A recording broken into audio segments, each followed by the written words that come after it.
নবান্ন উৎসব সব দুঃখ কষ্ট ভুলিয়ে দেয়। নবান্ন উৎসবের সঙ্গে মিশে আছে বাঙালির হাজার বছরের ইতিহাস, ঐতিহ্য আর সংস্কৃতি। এর সংস্কৃতি ধরে রাখতে নারায়ণগঞ্জের রূপগঞ্জে বাংলার ঐতিহ্যবাহী নবান্ন উৎসব পালন করা হয়েছে। বিস্তারিত দেখুন মাকসুদুল হোসেন তুষারের প্রতিবেদনে।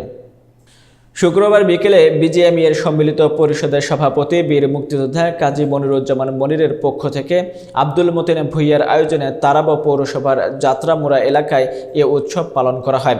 খই, মুড়ি, ক্ষীর, পায়েস ও বিভিন্ন রকম পিঠা দিয়ে অনুষ্ঠানের আয়োজন করা হয়।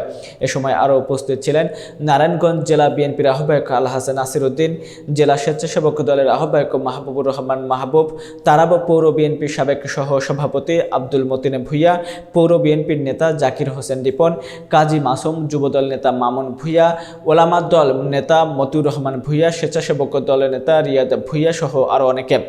এ সময় প্রধান অতিথির বক্তব্যে বীর মুক্তিযোদ্ধা কাজী মনিরুজ্জামান মনির বলেন, নবান্ন উৎসবের সঙ্গে মিশে আছে বাঙালির হাজার বছরের ঐতিহ্য আর সংস্কৃতি।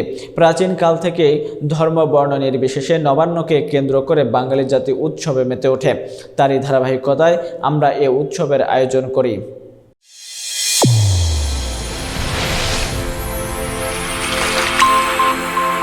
চ্যানেল A1 হৃদয়ের স্পন্দন।